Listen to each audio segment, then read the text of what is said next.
ਸਤਿ ਸ਼੍ਰੀ ਅਕਾਲ। ਤੁਸੀਂ ਜੁੜੇ ਹੋਏ ਹੋ ਪੰਜਾਬੀ ਰੇਡੀਓ ਯੂਐਸਏ ਦੇ ਨਾਲ ਤੇ ਮੈਂ ਹਾਂ ਪ੍ਰਵੀਨ ਸ਼ਰਮਾ ਲੈ ਕੇ ਹਾਜ਼ਰ ਹਾਂ ਪ੍ਰੋਗਰਾਮ ਖਬਰ ਤੇ ਨਜ਼ਰ। ਪੰਜਾਬੀ ਰੇਡੀਓ ਯੂਐਸਏ ਨੂੰ ਇਸ ਵੇਲੇ ਤੁਸੀਂ AM FM ਸਟੇਸ਼ਨਸ ਦੇ ਨਾਲ ਰੇਡੀਓ ਸੈੱਟ ਤੇ ਨੈਟ ਤੇ ਮੋਬਾਈਲ ਐਪ ਤੇ social media platforms Facebook YouTube ਤੇ ਸੁਣ ਰਹੇ ਹੋ ਦੇਖ ਰਹੇ ਹੋ। ਸਾਰੇ ਹੀ ਦਰਸ਼ਕਾਂ ਦਾ ਸਵਾਗਤ ਹੈ। ਪ੍ਰੋਗਰਾਮ ਦੇ ਵਿੱਚ ਖਬਰਾਂ ਤੇ ਚਰਚਾ ਕਰਨ ਦੇ ਲਈ ਮੇਰੇ ਨਾਲ ਜੁੜ ਚੁੱਕੇ ਨੇ ਪੰਜਾਬ ਤੋਂ ਪੱਤਰਕਾਰ ਮਿੰਟੂ ਗੁਰਸਰੀਆ ਜੀ। ਉਹਨਾਂ ਦਾ ਸਵਾਗਤ ਕਰਦੇ ਹਾਂ ਪਹਿਲਾਂ, ਫਿਰ ਕਰਾਂਗੇ ਕਿ ਅਹਿਮ ਖਬਰਾਂ ਨੂੰ ਲੈ ਕੇ ਚਰਚਾ। ਮਿੰਟੂ ਸਤਿ ਸ਼੍ਰੀ ਅਕਾਲ, ਸਵਾਗਤ ਹੈ ਜੀ ਪੰਜਾਬੀ ਰੇਡੀਓ ਯੂਐਸਏ ਤੇ। ਜੀ ਸ਼ੁਕਰੀਆ ਸਾਰਿਆਂ ਨੂੰ, ਸਤਿ ਸ੍ਰੀ ਅਕਾਲ ਜੀ। ਜੀ, ਪ੍ਰੋਗਰਾਮ ਦੇ ਵਿੱਚ ਅੱਗੇ ਵਧਣ ਤੋਂ ਪਹਿਲਾਂ ਦੱਸਦੇ ਚੱਲੀਏ ਕਿ ਅੱਜ ਸਾਲ 2023 ਦੀ 2 ਫਰਵਰੀ ਹੈ ਤੇ ਦਿਨ ਵੀਰਵਾਰ ਹੈ। ਧੰਨਵਾਦ ਸਪਾਂਸਰਸ ਦਾ ਜਿਹੜੇ ਜ਼ਰੀਆ ਬਣਦੇ ਨੇ ਇਹਨਾਂ ਪ੍ਰੋਗਰਾਮਾਂ ਨੂੰ ਤੁਹਾਡੇ ਤੱਕ ਪਹੁੰਚਾਉਣ ਦੇ ਲਈ। ਖਾਲਸਾ ਇੰਸ਼ੋਰੈਂਸ ਏਜੰਸੀ ਵਾਲੇ, ਜਿਨ੍ਹਾਂ ਤੋਂ ਤੁਸੀਂ ਹਰ ਤਰੀਕੇ ਦੀ ਇੰਸ਼ੋਰੈਂਸ ਲੈ ਸਕਦੇ ਹੋ। ਇੰਸ਼ੋਰੈਂਸ ਬਾਰੇ ਪਤਾ ਕਰਨ ਦੇ ਲਈ ਉਹਨਾਂ ਦਾ ਨੰਬਰ ਹੈ 408-272-2500। ਇੰਸ਼ੋਰੈਂਸ ਦੇ ਵਿੱਚ ਕਵਰਡ ਕੈਲੀਫੋਰਨੀਆ ਤੇ ਵਾਮਾ ਕੇਅਰ ਬਾਬਤ ਅਮਰੀਕਾ ਭਰ ਦੇ ਵਿੱਚ ਸੇਵਾਵਾਂ ਦਿੰਦੇ ਨੇ। ਹੋਰ ਜਾਣਕਾਰੀਆਂ ਦੇ ਲਈ ਅੱਜ ਹੀ ਡਾਇਲ ਕਰੋ 408-272-2500। ਟਰਕੀਆਨਾ ਇਮੀਗ੍ਰੇਸ਼ਨ ਲਾ ਫਰਮ ਵਾਲੇ ਜੇ ਟਰਕੀਆਨਾ US ਇਮੀਗ੍ਰੇਸ਼ਨ ਬਾਬਤ ਤੁਹਾਡਾ ਕੋਈ ਸਵਾਲ ਹੈ, ਕੋਈ ਸਲਾਹ ਕਰਨੀ ਹੈ ਤਾਂ ਅਟਾਰਨੀ ਟਰਕੀਆਨਾ ਦੇ ਨਾਲ ਤੁਸੀਂ 415909-0503 ਤੇ ਗੱਲ ਕਰ ਸਕਦੇ ਹੋ। GK Tanota Yuba City, Baljinder Singh Nijjar Woodland, Paramjit Kaur Angi Vacaville, Harnek Singh Pawla Indian Continental, Sarabjit Singh Shukar Turlock GN ਲਿਊ ਵਾਲੇ ਟਰੱਕ ਵਾਸ਼ ਕਰਦੇ ਨੇ, ਆਇਲ ਚੇਂਜ ਕਰਦੇ ਨੇ, ਏਅਰ ਬ੍ਰੇਕਾਂ ਦਾ ਕੰਮ ਤਸੱਲੀ ਬਖਸ਼ ਕਰਵਾ ਸਕਦੇ। ਨਵੇਂ ਪੁਰਾਣੇ ਟਾਇਰ ਵੀ ਇਹਨਾਂ ਤੋਂ ਮਿਲਦੇ ਨੇ। ਲੋਕੇਸ਼ਨ ਸੈਂਟ ਤਨੀਲਾ ਦੀ ਨਿਮਾ ਸਹੂਤਾ ਦੇ ਨਾਲ ਸੰਪਰਕ ਕੀਤਾ ਜਾ ਸਕਦਾ 209-277-0113 ਤੇ। ਜੱਸੀ ਗਿੱਲ ਬੇਕਰਸਫੀਲਡ ਤੋਂ ਤੇ ਬੂਟਾ ਸਿੰਘ ਰਾਣੀਪੁਰ ਫਰੈਜ਼ਨੋ ਤੋਂ। ਇਹਨਾਂ ਸਾਰੇ ਹੀ ਸਪਾਂਸਰ ਦਾ ਬਹੁਤ-ਬਹੁਤ ਧੰਨਵਾਦ। ਤੇ ਜੇਕਰ ਤੁਸੀਂ ਵੀ ਇਹਨਾਂ ਪ੍ਰੋਗਰਾਮਾਂ ਨੂੰ ਸਪਾਂਸਰ ਕਰਨਾ ਚਾਹੁੰਦੇ ਹੋ ਤਾਂ ਸਟੂਡੀਓ ਦਾ ਨੰਬਰ ਹੈ 408-272-5200। ਮਿੰਟੂ ਜੀ, ਖਬਰਾਂ ਦੇ ਵੱਲ ਆਈਏ ਤੇ ਸ਼ੁਰੂਆਤ ਕਰੀਏ ਰਾਜਪਾਲ ਤੇ ਸਰਕਾਰ ਤੋਂ। ਕਾਫੀ ਟਾਈਮ ਤੋਂ ਕਸ਼ਮਕਸ਼ ਚੱਲ ਰਹੀ ਹੈ, ਕਦੇ ਕਿਸੇ ਮੁੱਦੇ ਨੂੰ ਲੈ ਕੇ, ਕਦੇ VC ਦੀ ਅਪਾਇੰਟਮੈਂਟ ਨੂੰ ਲੈ ਕੇ, ਕਦੇ ਕਿਸੇ ਹੋਰ ਮਸਲੇ ਨੂੰ ਲੈ ਕੇ। ਸੁਣਨ ਦੇ ਵਿੱਚ ਆ ਰਿਹਾ ਹੈ, ਖਬਰ ਕਹਿੰਦੀ ਹੈ ਕਿ ਇੱਕ ਵਾਰ ਫਿਰ ਰਾਜਪਾਲ ਤੇ ਸਰਕਾਰ ਦੇ ਵਿੱਚ ਕਸ਼ਮਕਸ਼ ਹੈ, ਫਿਰ ਉਲਝੇ ਨੇ। ਦੇਖੋ, ਇਹ ਕਸ਼ਮਕਸ਼ ਜਿਹੜੀ ਆ ਉਹ ਇੱਕ ਚੀਜ਼ ਨੂੰ ਲੈ ਕੇ ਆ, ਉਹ ਹੈ ਕਿ ਬਈ ਮੈਂ ਵੱਡਾ ਕਿ ਮੈਂ ਵੱਡਾ। ਜੀ, ਮਤਲਬ ਹੁਣ ਦੇਖੋ, ਦੋਨੇ ਆਪੋ ਆਪਣੀ ਜਗ੍ਹਾ ਤੇ ਨੇ।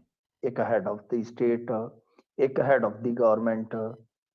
ਪਰ ਦਿੱਕਤ ਕੀ ਹੈ ਕਿ ਆਮ ਤੌਰ ਤੇ ਜਿਹੜੇ ਹੈਡ ਆਫ ਦੀ ਸਟੇਟ ਯਾਨੀ ਗਵਰਨਰ ਨੇ, ਉਹ ਇੰਨਾ ਜ਼ਿਆਦਾ ਕਿਸੇ ਵੀ ਸਟੇਟ ਦੇ ਵਿੱਚ ਅੱਗੇ ਨਹੀਂ ਵੱਧਦੇ ਜਿੰਨਾ ਸਾਡਾ ਪੰਜਾਬ ਦਾ ਰਾਜਪਾਲ ਵੱਧ ਰਿਹਾ। ਹਾਲਾਂਕਿ ਬਹੁਤ ਸਾਰੇ ਸੂਬਿਆਂ ਦੇ ਵਿੱਚ ਇਸ ਵੇਲੇ ਇਸ ਤਰ੍ਹਾਂ ਦੇ ਮਤਭੇਦ ਚੱਲ ਰਹੇ ਨੇ। ਮਿਸਾਲ ਦੇ ਤੌਰ ਤੇ ਤਮਿਲਨਾਡੂ ਦੇ ਵਿੱਚ ਤਾਂ ਗਵਰਨਰ ਨੇ ਆਪਣਾ ਭਾਸ਼ਣ ਹੀ ਵਿਚਾਲੇ ਛੱਡ ਦਿੱਤਾ ਸੀਗਾ। ਇਸ ਤੋਂ ਇਲਾਵਾ ਕੇਰਲ ਦੇ ਵਿੱਚ ਬਹੁਤ ਜ਼ਿਆਦਾ ਖਿੱਚਤਾਨ ਆ।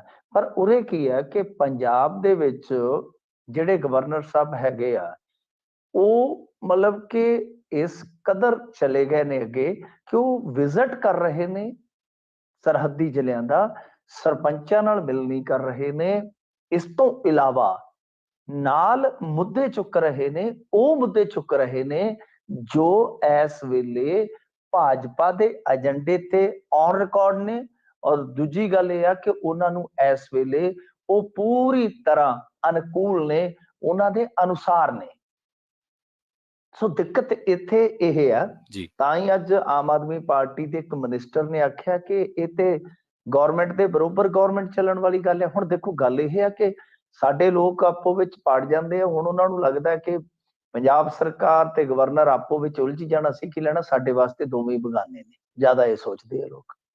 ਪਰ ਇੱਥੇ ਦਿੱਕਤ ਆਉਣ ਵਾਲੇ ਸਮੇਂ 'ਚ, ਜਿਹਦੀ ਕਿ ਆਪਾਂ ਬਹੁਤ ਪਹਿਲਾਂ ਪੇਸ਼ੀਨਗੋਈ ਕਰ ਦਿੱਤੀ ਸੀ ਕਿ ਇੱਥੇ ਦਿੱਕਤ ਆਏਗੀ ਪੰਜਾਬ ਦੇ ਵਿੱਚ, ਆ ਤੁਹਾਡੇ ਸਾਹਮਣੇ ਆ।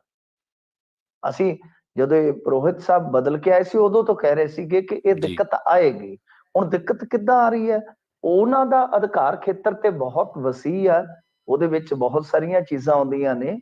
ਪਰ ਆਮ ਤੌਰ ਤੇ ਮੈਂ ਜਿਵੇਂ ਕਿਹਾ ਕਿ ਗਵਰਨਰ ਠੀਕ ਹੈ, ਕਿਸੇ ਮੁੱਦੇ ਤੇ ਤਲਬ ਕਰ ਲੈਂਦੇ ਆ, ਚੀਫ ਸੈਕਟਰੀ ਤਲਬ ਕਰ ਲਿਆ, DGP ਤਲਬ ਕਰ ਲਿਆ, ਜਵਾਬ ਲੈ ਲਿਆ, ਸੰਤੁਸ਼ਟ ਹੋ ਗਏ, ਠੀਕ ਹੈ ਬਈ, ਜਾਂ ਸੁਝਾਅ ਦੇ ਦਿੱਤਾ ਕਿਆ ਕਰੋ ਕਿ ਬਈ ਏਦਾਂ ਦਾ ਕੰਮ ਆ ਨਾ ਕਰੋ ਤੇ ਏਦਾਂ ਦਾ ਕੰਮ ਕਰ ਲਓ। ਪਰ ਇੱਥੇ ਕੀ ਹੈ ਕਿ ਉਹ ਵਿਜ਼ਿਟ ਕਰ ਰਹੇ ਨੇ, ਨਾ ਸਿਰਫ ਵਿਜ਼ਿਟ ਕਰ ਰਹੇ ਨੇ ਬਲਕਿ ਤੁਸੀਂ ਹਿਸਾਬ ਲਾ ਲਓ ਕਿ ਭਗਵੰਤ ਮਾਨ ਨੂੰ ਇੰਨਾ ਮਜਬੂਰ ਕਰ ਦਿੰਦੇ ਆ ਕਿ ਸੇਮ ਡੇ, ਉਸੇ ਦਿਨ ਜਿਹੜੀ ਮੀਟਿੰਗ ਸੀ ਚੀਫ ਮਿਨਿਸਟਰ ਦੀ, ਉਹ ਟਾਲਣੀ ਪਈ ਕਿਉਂਕਿ ਪ੍ਰੋਟੋਕਾਲ ਦੇ ਮੁਤਾਬਕ DGP ਦਾ ਗਵਰਨਰ ਸਾਹਿਬ ਦੇ ਨਾਲ ਰਹਿਣਾ ਬਹੁਤ ਜ਼ਰੂਰੀ ਸੀਗਾ। ਜੀ, ਤਾਂ ਇਸ ਕਰਕੇ ਕਈ ਪੱਖਾਂ ਤੋਂ ਹੁਣ ਵੇਖਣ ਵਾਲੀ ਗੱਲ ਆ। ਇਹ ਦੂਸਰਾ ਦਿਨ ਸੀਗਾ। ਉਹ ਕਹਿੰਦੇ ਨੇ ਕਿ ਦੱਸੋ ਮੈਂ ਗਲਤ ਕੀ ਕਰ ਰਿਹਾ, ਮੈਂ ਸਿਆਸੀ ਕੀ ਕਰ ਰਿਹਾ, ਮੇਰਾ ਜੋ ਕੰਮ ਹੈ ਮੈਂ ਦੇਖ ਰਿਹਾ। ਉਹ ਹੁਣ ਜਿਹੜੀ ਗੱਲ ਕਹਿੰਦੇ ਨੇ, ਦੇਖੋ ਉਹਦੇ ਵਿੱਚ ਬੜੀ ਇੱਕ ਵੇਖਣ ਵਾਲੀ ਗੱਲ ਆ, ਜਿਹੜੀਆਂ ਗੱਲਾਂ ਦਾ ਉਹ ਜਵਾਬ ਦੇ ਰਿਹਾ। ਉਹ ਮੁੱਦਾ ਕੀ ਚੁੱਕ ਰਹੇ ਨੇ ਕਿ ਦੇਖੋ ਪੰਜਾਬ ਪੁਲਿਸ, BSF ਤੇ ਏਜੰਸੀਆਂ ਦਾ ਜਿਹੜਾ ਨਾ ਉਹ ਸਹਿਯੋਗ ਕਰਨਾ ਚਾਹੀਦਾ ਹੈ। ਠੀਕ ਨਾਲ ਹੈ। ਉਹ ਕਹਿੰਦੇ ਆ ਕਿ ਜੇਲ੍ਹਾਂ ਦੇ ਵਿੱਚ ਕੰਟਰੋਲ ਨਹੀਂ ਹੈ, ਹੂੰ, ਇੱਥੋਂ ਮਾਫੀਆ ਜਿਹੜਾ ਉਹ ਚੱਲਦਾ ਹੈ, ਇਹ ਜੇਲ੍ਹ ਭੇਜ ਦਿੰਦੇ ਆ, ਜੇਲ੍ਹ ਦੇ ਵਿੱਚੋਂ ਮਾਫੀਆ ਚਲਾਉਂਦੇ ਆ, ਜੈਮਰ ਇਹਨਾਂ ਦੇ ਲੱਗੇ ਨਹੀਂ ਹੈਗੇ। ਫਿਰ ਨਾਲ ਉਹ ਕਹਿੰਦੇ ਨੇ ਕਿ ਦੇਖੋ ਗੱਲ ਇਹ ਆ ਕਿ ਇਹ ਸਾਡੇ ਸਿਰ ਜ਼ਿੰਮੇਵਾਰੀ ਹੁੰਦੀ, ਅਸੀਂ ਜਾ ਕੇ ਦੇਖਣਾ ਹੈ।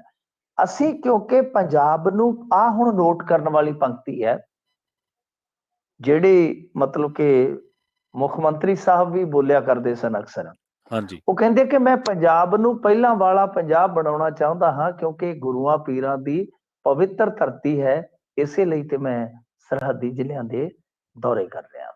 ਠੀਕ ਹੈ। ਮਤਲਬ ਕਿ ਪੰਜਾਬ, ਉਹ ਇੱਕ ਤਰ੍ਹਾਂ ਨਾਲ ਗਵਰਨਰ ਹੋਣ ਦੇ ਨਾਲ ਇਹ ਗੱਲ ਕਹਿ ਰਹੇ ਆ ਕਿ ਅਸੀਂ ਇੱਥੇ ਪੰਜਾਬ ਦੇ ਵਿੱਚ ਇੱਕ ਵਧੀਆ ਮਾਹੌਲ ਦੇਣਾ ਹੈ। ਹੁਣ ਪਹਿਲਾਂ ਵਾਲਾ ਮਾਹੌਲ ਕਿਹੜਾ ਹੈ? 47 ਤੋਂ ਪਹਿਲਾਂ ਵਾਲਾ ਕਹਿ ਰਹੇ ਨੇ, ਹੂੰ, ਜਾਂ 47 ਤੋਂ ਤੁਰੰਤ ਬਾਅਦ ਜੋ 65-66 ਤੱਕ ਚੱਲਿਆ ਉਹ ਪੰਜਾਬ, ਜਾਂ 66 ਤੋਂ 84, ਜਾਂ 84 ਤੋਂ 95, ਜੀ। 95 ਤੋਂ 2010 ਤੱਕ ਜਿਹੜਾ ਮੈਡੀਕਲ ਡਰੱਗ ਦਾ, ਇਹ ਕਿਹੜਾ ਪੰਜਾਬ ਬਣਾਉਣਾ ਚਾਹੁੰਦੇ ਨੇ? ਇਹ ਤੇ ਦੱਸ ਦੇਣ ਕਿ ਮਹਾਰਾਜਾ ਰਣਜੀਤ ਸਿੰਘ ਵਾਲਾ ਪੰਜਾਬ ਬਣਾਉਣਾ ਚਾਹੁੰਦੇ ਨੇ। ਹੂੰ, ਇਹ ਸਾਫ਼ ਹੈ, ਸਪਸ਼ਟ ਆ। ਇਹ ਮੈਂ ਅੰਡਰਲਾਈਨ ਕੀਤੀ ਇਹਨਾਂ ਦੀ ਗੱਲ ਕਿ ਇਹ ਬਹੁਤ ਵੱਡੀ ਗੱਲ ਹੈ ਜਿਹੜੇ ਉਹ ਕਹਿ ਰਿਹਾ ਕਿ ਅਸੀਂ ਪਹਿਲਾਂ ਵਰਗਾ ਪੰਜਾਬ ਬਣਾਉਣਾ ਚਾਹੁੰਦੇ ਹਾਂ। ਤੇ ਇਹੀ ਗੱਲ ਭਾਜਪਾ ਵਾਲੇ ਕਹਿ ਰਹੇ ਨੇ, ਹੂੰ, ਐਲਾਨੀਆ ਕਹਿ ਰਹੇ ਆ ਕਿ ਅਸੀਂ ਡਰੱਗ ਫ੍ਰੀ ਕਰ ਦਿਆਂਗੇ ਪੰਜਾਬ ਨੂੰ, ਅਸੀਂ ਇੱਥੇ ਕਰਪਸ਼ਨ ਖਤਮ ਕਰ ਦੇਵਾਂਗੇ। ਇਹ ਆ ਕਿ ਭਾਜਪਾ ਨੇ ਮੁੱਦਾ ਚੁੱਕਿਆ ਹੋਇਆ ਇਸ ਵੇਲੇ ਨਸ਼ੇ ਦਾ, ਐਲਾਨੀਆ ਚੁੱਕਿਆ, ਔਨ ਰਿਕਾਰਡ ਹੈ। ਜੀ। ਦੂਸਰੇ ਪਾਸੇ ਗਵਰਨਰ ਸਾਹਿਬ ਵੀ ਚੁੱਕ ਰਹੇ ਆ, ਬਰਾਬਰ ਚੁੱਕ ਰਹੇ, ਸਰਪੰਚਾਂ ਨਾਲ ਮੀਟਿੰਗ ਕਰ ਰਹੇ ਨੇ। ਹੂੰ, ਤਾਂ ਇਸ ਕਰਕੇ ਸੁਭਾਵਿਕ ਸੀਗਾ ਕਿ ਸਰਕਾਰ ਨੇ ਇਹਦੇ ਤੇ ਇਤਰਾਜ਼ ਕਰਨਾ ਹੀ ਕਰਨਾ ਸੀ। ਇਹਨਾਂ ਨੇ ਇਤਰਾਜ਼ ਕੀਤਾ ਪਰ ਉਹ ਨਹੀਂ ਮੰਨਣਗੇ। ਇਹ ਗੱਲ ਲੋਹੇ ਤੇ ਲੀਕ ਆ, ਉਹਨਾਂ ਨੇ ਆਪਣੀ ਚਾਲ ਚੱਲਦੇ ਜਾਣਾ ਹੈ, ਉਹ ਨਹੀਂ ਰੁਕਣਗੇ, ਨਹੀਂ ਥੱਕਣਗੇ, ਨਹੀਂ ਅੰਬਣਗੇ। ਜੀ। ਤਾਂ ਇਸ ਕਰਕੇ ਇਹ ਅਖਾੜਾ ਬਹੁਤ ਜ਼ਿਆਦਾ ਭਖੇਗਾ, ਇਹ ਬਹੁਤ ਜ਼ਿਆਦਾ ਵਗੇਗਾ ਆਉਣ ਵਾਲੇ ਸਮੇਂ ਦੇ ਵਿੱਚ, ਜਿਵੇਂ ਜਿਵੇਂ ਇਲੈਕਸ਼ਨ ਆਏਗਾ। ਤਾਂ ਰਾਜਪਾਲ ਦੇ ਖਿਲਾਫ ਬੇਸ਼ੱਕ ਸਰਕਾਰ ਖੁੱਲ ਕੇ ਬੋਲ ਰਹੀ ਆ, ਪਰ ਇਹ ਗੱਲ ਵੇਖਣ ਵਾਲੀ ਆ ਕਿ ਭਾਜਪਾ ਨੇ ਐਲਾਨੀਆ ਕਿਹਾ ਕਿ ਅਸੀਂ ਡਰੱਗ ਦੇ ਮੁੱਦੇ ਤੇ ਹਰੇਕ ਹਲਕੇ 'ਚ ਪਹੁੰਚ ਕਰਾਂਗੇ, ਪਰ ਦੂਸਰੇ ਪਾਸੇ ਸਰਹੱਦੀ ਜ਼ਿਲ੍ਹਿਆਂ ਦਾ ਦੌਰਾ ਕਰਕੇ ਗਵਰਨਰ ਸਾਹਿਬ ਕਹਿੰਦੇ ਨੇ ਕਿ ਭਾਈ ਇਹ ਡਰੱਗ ਦਾ ਜਿਹੜਾ ਮੁੱਦਾ ਹੈ ਉਹ ਇੰਨਾ ਭਿਆਨਕ ਆ ਕਿ ਹੱਟੀਆਂ ਤੋਂ ਵੀ ਨਸ਼ਾ ਮਿਲਦਾ ਹੈ ਤੇ ਇਸ ਤੋਂ ਇਲਾਵਾ ਸਕੂਲਾਂ ਤੱਕ ਵੀ ਨਸ਼ਾ ਮਿਲਦਾ। ਤੇ ਕਮਾਲ ਦੀ ਗੱਲ ਇਹ ਆ ਕਿ ਉਹ DGP ਦੇ ਮੂੰਹ ਤੇ ਕਹਿੰਦੇ ਨੇ ਕਿ ਤੁਹਾਡੇ ਵੀ ਮਹਿਕਮੇ ਦੇ ਵਿੱਚ ਸੁਣਿਆ ਬਹੁਤ ਬਲੈਕ ਸ਼ੀਪਸ ਨੇ। ਉਹ ਕਹਿੰਦੇ ਕਿ ਬਈ ਇਹ ਜਿਹੜਾ ਸਾਰਾ ਤਸਕਰੀ ਵਾਲਾ ਕੰਮ ਆ ਨਾ, ਉਹ ਰਲ ਮਿਲ ਕੇ ਚੱਲਦਾ ਹੈ। ਅੱਛਾ ਵੇਖੋ ਹੁਣ ਸ਼ਰਮਿੰਦਾ ਹੋਇਆ DGP ਜਿਹੜਾ ਹੈ, ਉਹ ਉਲਟਾ ਉੱਥੇ ਮਤਲਬ ਕਿ ਗਵਰਨਰ ਨੂੰ ਇਹ ਕਹਿਣ ਦੀ ਥਾਂ ਤੇ ਕਿ ਨਹੀਂ ਜੀ ਇੱਕ ਅੱਧ ਕੋਈ ਹੋ ਸਕਦਾ ਆ, ਠੀਕ ਆ, ਉਹ ਅੰਕੜਾ ਦੇ ਦਿੰਦਾ ਹੈ ਕਿ ਦੇਖੋ ਜੀ ਇੰਨੇ ਤਾਂ ਅਸੀਂ ਫੜ ਹੀ ਲੈ ਤੇ ਇੰਨਿਆਂ ਦੀ ਇਨਕੁਆਇਰੀ ਚੱਲ ਰਹੀ ਹੈ। ਮਤਲਬ ਕਿ ਉਹ ਮੰਨ ਰਿਹਾ ਕਿ ਬਲੈਕ ਸ਼ੀਪਸ ਸਾਡੇ ਵਿੱਚ ਹੈਗੀਆਂ ਨੇ। ਜੀ। DGP ਇਮਾਨਦਾਰ ਸਾਫ਼ ਕਹਿ ਰਿਹਾ ਕਿ ਹੈਗੀਆਂ ਨੇ, ਮਤਲਬ ਕਿ ਅੰਕੜਾ ਦੱਸਿਆ ਬਕਾਇਦਾ, ਮਤਲਬ ਕਿ ਮੰਨ ਰਹੀ ਹੈ ਪੰਜਾਬ ਪੁਲਿਸ। ਜਦੋਂ ਪੰਜਾਬ ਪੁਲਿਸ ਮੰਨ ਰਹੀ ਹੈ ਤਾਂ ਫਿਰ ਹੁਣ ਗਵਰਨਰ ਕੋਲ ਤਾਂ ਬਈ ਬਹੁਤ ਅਖਤਿਆਰ ਨੇ, ਉਹ ਤਾਂ ਕਹਿਣਗੇ ਕਿ ਤੁਹਾਡਾ ਤਾਂ DGP ਖੁਦ ਮੰਨਦਾ ਕਿ ਪੁਲਿਸ ਦੇ ਵਿੱਚ ਏਦਾਂ ਦੇ ਬੰਦੇ ਬੈਠੇ ਨੇ। ਤੁਸੀਂ ਤੇ ਖੁਦ ਅਖਬਾਰਾਂ 'ਚ ਗੱਲਾਂ ਲਵਾਉਂਦੇ ਹੋ ਕਿ ਜੇਲ੍ਹਾਂ ਤੋਂ ਨੈਕਸਸ ਆਪਰੇਟ ਹੋ ਰਹੇ ਨੇ, ਕਤਲ ਹੋ ਰਹੇ ਨੇ, ਹਾਈ ਪ੍ਰੋਫਾਈਲ ਕਤਲ ਹੋ ਰਹੇ ਨੇ, ਮੁਕਰੋਗੇ ਕਿੱਦਾਂ? ਸੋ ਇਸ ਕਰਕੇ ਉਹ ਬੜਾ ਸੋਚ ਸਮਝ ਕੇ, ਉਹ ਜਿਵੇਂ ਉਹ ਗਾਣੇ 'ਚ ਕਹਿੰਦਾ ਨਾ, ਲਾ ਦੇ ਤੀਰ ਟਿਕਾਣੇ ਵਿੱਚ ਜਿਹੜੇ ਸਮੇਂ ਤੋਂ ਮਿੱਥੇ ਆ। ਤਾਂ ਗੱਲ ਇਹ ਆ ਕਿ ਉਹ ਤਾਂ ਬਸ ਤੀਰ ਟਿਕਾਣੇ ਤੇ ਲਾ ਰਹੇ ਜਿਹੜੇ ਮਿੱਥੇ ਹੋਏ ਨੇ, ਤਾਂ ਸਮੇਂ ਤੇ ਐਨ ਛੱਡ ਦਿੰਦੇ ਨੇ, ਤੇ ਜਿਹੜਾ ਟਿਕਾਣੇ ਤੇ ਲੱਗਦਾ ਤੇ ਛੋਟਾ ਤੀਰ ਕਹਿੰਦੇ ਖਾਮ ਕਰੇਗਾ ਵੀਰ। ਇਸ ਵੇਲੇ ਪੂਰਾ ਭੇੜ ਹੋ ਰਿਹਾ। ਇਹ ਕਹਿ ਰਹੇ ਨੇ ਕਿ ਆਮ ਆਦਮੀ ਪਾਰਟੀ ਵਾਲੇ ਗਵਰਨਰ ਸਾਹਿਬ ਜੀ ਜਿਹੜੇ ਨੇ ਉਹ ਬਹੁਤ ਜ਼ਿਆਦਾ ਗਲਤ ਚੱਲ ਰਹੇ ਨੇ, ਉਹ ਸਰਕਾਰ ਬਰੋਬਰ ਚਲਾ ਰਹੇ ਨੇ, ਜਦ ਕਿ ਉਹ ਕਹਿੰਦੇ ਕਿ ਤੁਸੀਂ ਸਾਬਤ ਕਰ ਦਿਓ ਜੀ, ਆਪਾਂ ਤਾਂ ਬਸ ਪੰਜਾਬ ਨੂੰ ਪਹਿਲਾਂ ਵਾਲਾ ਪੰਜਾਬ ਹੀ ਬਣਾਉਣਾ ਹੈ। ਜੀ। ਜੀ। ਮਿੰਟੂ ਜੀ, ਅਗਲੀ ਖਬਰ ਦੇ ਵੱਲ ਵਧੀਏ ਆਪਾਂ ਤੇ ਗੱਲ ਕਰੀਏ ਇੱਕ ਹੋਰ ਗਰੰਟੀ ਜਿਹੜੀ ਪੂਰੀ ਕੀਤੀ ਹੈ। ਕਹਿੰਦੇ ਪੰਜਾਬ ਦੇ ਪ੍ਰਿੰਸੀਪਲ ਹੁਣ ਸਿੰਗਾਪੁਰ ਜਾਣਗੇ ਜੀ। ਹਾਂਜੀ ਦੇਖੋ, ਬਿਲਕੁਲ ਭੇਜਣਾ ਚਾਹੀਦਾ। ਇੱਕ ਇੱਥੇ ਤਾਂ ਪ੍ਰਿੰਸੀਪਲ ਬੀਬੀ ਸੀਗੀ ਕਿਸੇ ਸਕੂਲ ਦੀ, ਉਹ ਤਾਂ ਜਲੰਧਰ ਦੇ ਵਿੱਚ ਚੋਰੀ ਕਰਦੀ ਫੜੀ ਗਈ ਆ। ਹੂੰ, ਤਾਂ ਕੁਛ ਮਤਲਬ ਕਿ ਬਾਹਰੋਂ ਕੁਛ ਸਿੱਖ ਕੇ ਆਉਣ ਕਿ ਕਿਸ ਤਰ੍ਹਾਂ ਡਿਊਟੀ ਕੀਤੀ ਜਾਂਦੀ ਆ। ਇਸ ਜੀ। ਤਰ੍ਹਾਂ ਦੀ ਬਦਨਾਮੀ ਜਿਹੜੀ ਆ ਉਹ ਖੱਟਣੀ ਖਤਰਨਾਕ ਆ। ਤਾਂ ਗੱਲ ਇਹ ਆ ਕਿ ਦੇਖੋ, ਜਿਹੜੀ ਇਹ ਗਰੰਟੀ ਕਹਿ ਰਹੇ ਆ ਕਿ ਅਸੀਂ ਪੂਰੀ ਕਰਨ ਜਾ ਰਹੇ ਆ, ਅਸੀਂ ਇਹ ਕਰ ਦਿਆਂਗੇ, ਉਹ ਕਰ ਦਿਆਂਗੇ, ਚਲੋ ਠੀਕ ਆ। ਇਹ ਵੱਡੇ ਵੱਡੇ ਦਾਅਵੇ ਹੁੰਦੇ ਨੇ ਸਰਕਾਰਾਂ ਦੇ। ਇਹਨਾਂ ਨੇ ਤਾਂ ਜਿਹੜੀਆਂ ਗੱਲਾਂ ਕਹੀਆਂ ਨੇ, ਇਹ ਤਾਂ ਇੱਥੋਂ ਤੱਕ ਕਹੀਆਂ ਕਿ ਹੁਣ ਮਤਲਬ ਕਿ ਸਿੱਖਿਆ ਦੇ ਵਿੱਚ ਸਮਝ ਲਓ ਕਿ ਕ੍ਰਾਂਤੀ ਸਟਾਰਟ ਹੋ ਗਈ ਆ। ਕ੍ਰਾਂਤੀ ਸਟਾਰਟ ਹੋ ਗਈ ਆ। ਠੀਕ ਤਾਂ ਹੈ। ਇਹਨਾਂ ਨੇ 36 ਪ੍ਰਿੰਸੀਪਲ ਦਾ ਜ਼ਿਕਰ ਕੀਤਾ ਹੈ ਕਿ 4 ਫਰਵਰੀ ਨੂੰ ਸਿੰਗਾਪੁਰ ਵਾਸਤੇ ਇਹ ਰਵਾਨਾ ਹੋਣਗੇ ਤੇ ਇਹ ਅਧਿਆਪਕ 6 ਫਰਵਰੀ ਤੋਂ 10 ਫਰਵਰੀ ਤੱਕ ਸਿੰਗਾਪੁਰ ਦੇ ਵਿੱਚ ਪ੍ਰੋਫੈਸ਼ਨਲ ਟੀਚਰ ਟ੍ਰੇਨਿੰਗ ਸੈਮੀਨਾਰ ਦਾ ਹਿੱਸਾ ਬਣਨਗੇ। ਹੂੰ, ਹੂੰ। ਤੇ ਦੇਖੋ, ਇਹ ਤਾਂ ਚੀਜ਼ਾਂ ਹੁੰਦੀਆਂ ਨੇ ਪੂਰੀ ਦੁਨੀਆ ਦੇ ਵਿੱਚ। ਜਿਹੜੇ ਖੇਤੀ ਨਾਲ ਜੁੜੇ ਮਾਹਰ ਵੱਖ-ਵੱਖ ਦੇਸ਼ਾਂ ਦਾ ਦੌਰਾ ਕਰਦੇ ਆ, ਸਿੱਖਿਆ ਸ਼ਾਸਤਰੀ ਵੀ ਕਰਦੇ ਆ, ਕੋਈ ਵੱਡੀ ਗੱਲ ਨਹੀਂ ਹੈ। ਪਰ ਰੌਲਾ ਕੀ ਹੈ ਕਿ ਦੇਖੋ, ਜਿਵੇਂ ਹੀ ਇਹਨਾਂ ਨੇ ਐਲਾਨ ਕੀਤਾ, ਤੁਹਾਨੂੰ ਜੀ। ਯਾਦ ਹੋਣਾ ਇਸੇ ਤਰ੍ਹਾਂ ਦੀ ਇੱਕ ਗਰੰਟੀ ਦਿੱਲੀ 'ਚ ਵੀ ਦੇਈ ਬੈਠੇ ਨੇ। ਇੱਕ ਤੇ ਥਾਂ-ਥਾਂ ਤੇ ਗਰੰਟੀਆਂ ਨੇ, ਤਾਂ ਹੂੰ, ਪੰਗਾ ਪੈ ਜਾਂਦਾ ਹੈ। ਜੀ। ਉੱਥੇ ਵੀ ਕਹਿੰਦੇ ਸੀਗੇ ਕਿ ਅਸੀਂ ਏਦਾਂ ਹੀ ਟੀਚਰ ਭੇਜਣੇ ਨੇ ਬਾਹਰ। ਤੇ ਰੌਲਾ ਕਿ ਉੱਥੇ ਐਲਜੀ ਸਾਹਿਬ ਆ ਜਿਹੜੇ, ਉਹ ਵੀ ਅੱਗੋਂ ਤੁਹਾਨੂੰ ਪਤਾ ਹੀ ਹੈ ਸਿੱਧੇ ਪੱਧਰੇ ਤੇ ਹੈ ਨਹੀਂ ਗੇ। ਹੂੰ, ਹੂੰ, ਉੱਥੇ ਰੌਲਾ ਪਿਆ। ਹੁਣ ਇੱਥੇ ਇਹਨਾਂ ਨੇ ਫਿਰ ਮਤਲਬ ਕਿ ਪੰਜਾਬ ਦੇ ਵਿੱਚ ਇਹ ਜਿਹੜੀ ਗਰੰਟੀ ਆ ਪੂਰੀ ਕਰਕੇ ਹੁਣ ਦਿੱਲੀ ਦੇ ਵਿੱਚ ਇੱਕ ਮੈਸੇਜ ਦੇ ਦਿੱਤਾ ਕਿ ਵੇਖ ਲਓ, ਹੂੰ। ਜਿੱਥੇ ਸਾਡੀ ਚੱਲਦੀ ਅਸੀਂ ਆਪਣੀ ਪੂਰੀ ਵਾਹ ਲਾਨੇ ਆ। ਠੀਕ ਹੈ। ਸਾਡੀ ਇੱਥੇ ਪੇਸ਼ ਨਹੀਂ ਜਾਣ ਦਿੱਤੀ ਜਾਂਦੀ। ਤੇ ਆ ਤੁਹਾਡੇ ਸਾਹਮਣੇ ਨਤੀਜੇ ਆ ਕਿ ਐਲਜੀ ਜਿਹੜੇ ਆ ਉਹ ਹਰੇਕ ਮਾਮਲੇ ਦੇ ਵਿੱਚ ਟੰਗ ਢਾ ਦਿੰਦੇ ਨੇ। ਤਾਂ ਜੀ। ਦੂਸਰੇ ਪਾਸੇ ਜੇ ਤੁਸੀਂ ਦੇਖੋਗੇ ਕਿ ਹੁਣ ਤੁਹਾਨੂੰ ਪਤਾ ਹੀ ਹੈ ਜਲੰਧਰ ਜ਼ਿਮਨੀ ਚੋਣ ਦਾ ਵੀ ਬਿਗਲ ਵੱਜ ਚੁੱਕਾ ਤਕਰੀਬਨ, ਹੂੰ, ਕਿਉਂਕਿ 6 ਮਹੀਨਿਆਂ ਦੇ ਅੰਦਰ ਅੰਦਰ ਚੋਣ ਹੋਣੀ ਆ ਤੇ ਲਗਭਗ ਅੱਧਾ ਪੌਣਾ ਮਹੀਨਾ ਤੇ ਚਲੇ ਗਿਆ। ਤਾਂ 5 ਸਵਾ 5 ਮਹੀਨੇ ਦੇ ਅੰਦਰ ਚੋਣ ਹੋਣੀ ਆ। ਤਾਂ ਇਹਦਾ ਇੱਕ ਹੋਰ ਤੁਹਾਨੂੰ ਵੈਸੇ ਤੇ ਚਲੋ ਧਾਰਮਿਕ ਗੱਲ ਆ, ਇਹ ਡੇਰਾ ਬੱਲਾ ਤੋਂ ਜਿਹੜੀ ਸੰਗਤ ਜਾਂਦੀ ਹੈ ਤਾਂ ਉਸ ਸੰਗਤ ਵਾਸਤੇ ਇਹਨਾਂ ਨੇ ਅੱਜ ਰੇਲ ਗੱਡੀ ਵੀ ਭੇਜੀ ਆ। ਬਹੁਤ ਠੀਕ ਹੈ। ਮਤਲਬ ਕਿ ਉੱਥੇ ਆਪ ਖੁਦ ਗਏ ਨੇ, ਮੁੱਖ ਮੰਤਰੀ ਰਵਾਨਾ ਕੀਤੀ ਹੈ ਗੱਡੀ। ਹੂੰ, ਤਾਂ ਉਹਦੇ ਵਾਸਤੇ ਡੇਰਾ ਬੱਲਾ ਦੇ ਜਿਹੜੇ ਹੈਗੇ ਸੀਗੇ, ਕਹਿ ਲਓ ਕਿ ਡੇਰਾ ਬੱਲਾ ਦੇ ਜਿਹੜੇ ਸੇਵਾਦਾਰ ਨੇ ਜਾਂ ਉੱਥੋਂ ਦੇ ਵਿੱਚ ਆਸਥਾ ਰੱਖਣ ਵਾਲੇ ਲੋਕ ਨੇ, ਧੰਨਵਾਦ ਵੀ ਕੀਤਾ ਕਿ ਚਲੋ ਇਹ ਆਏ ਨੇ, ਅੱਛਾ ਕੀਤਾ ਹੈ। ਤਾਂ ਜੀ। ਹੁਣ ਇਹਦਾ ਵੀ ਸਿੱਧੇ ਤੌਰ ਤੇ ਹੁਣ ਚਲੋ ਇਹ ਧਾਰਮਿਕ ਮਸਲਾ ਹੈ। ਆਪਾਂ ਨੂੰ ਪਤਾ ਬਹੁਤ ਸਾਰੀ ਸੰਗਤ ਜਿਹੜੀ ਹੈ ਉਹ ਜਾਂਦੀ ਹੈ। ਆਪਾਂ ਨੂੰ ਪਤਾ ਹੀ ਹੈ ਬਨਾਰਸ ਦੇ ਵਿੱਚ ਜਾਂਦੀ ਹੈ, ਹੂੰ, ਹਰ ਇੱਕ ਸਾਲ ਜਾਂਦੀ ਹੈ। ਪਰੰਤੂ ਇਸ ਮਾਮਲੇ ਨੂੰ ਵੀ ਕਿਤੇ ਨਾ ਕਿਤੇ ਇਸ ਐਂਗਲ ਨਾਲ ਹੀ ਦੇਖਿਆ ਜਾਂਦਾ ਹੈ ਕਿ ਡੇਰਾ ਬੱਲਾ ਦੀ ਬਹੁਤ ਜ਼ਿਆਦਾ ਤੁਹਾਨੂੰ ਪਤਾ ਹੀ ਹੈ ਉੱਥੋਂ ਦੀ ਦਲਿਤ ਰਾਜਨੀਤੀ 'ਚ ਪ੍ਰਭਾਵਸ਼ੀਲਤਾ ਹੈ। ਹੂੰ, ਹੂੰ। ਕਿਤੇ ਨਾ ਕਿਤੇ ਹਰੇਕ ਲੀਡਰ ਜਿਹੜਾ ਡੇਰਾ ਬੱਲਾ ਦੇ ਵਿੱਚ ਤੁਸੀਂ ਜਾਂਦਾ ਦੇਖੋਗੇ, ਉਹਦਾ ਕਾਰਨ ਇਹੀ ਹੈ ਨਾ। ਸੋ ਇਸ ਕਰਕੇ ਇਹਨੂੰ ਹੁਣ ਥੋੜਾ ਇਸ ਪੱਖ ਤੋਂ ਵੀ ਵੇਖਿਆ ਜਾ ਰਿਹਾ ਕਿ ਛੇਤੀ ਛੇਤੀ ਹੁਣ ਆਪਣੇ ਮਾਰਕਸ਼ੀਟ ਦੇ ਵਿੱਚ ਅੱਛੇ ਨੰਬਰ ਆਮ ਆਦਮੀ ਪਾਰਟੀ ਦੇਖਣਾ ਚਾਹੁੰਦੀ ਹੈ, ਕਿਉਂਕਿ ਜ਼ਿਮਨੀ ਚੋਣ ਵੀ ਜਿਹੜੀ ਆ ਉਹ ਕੋਈ ਸੌਖੀ ਨਹੀਂ ਹੈਗੀ ਤੇ ਉਹ ਜਿੱਤਣੀ ਵੀ ਜ਼ਰੂਰੀ ਹੈ।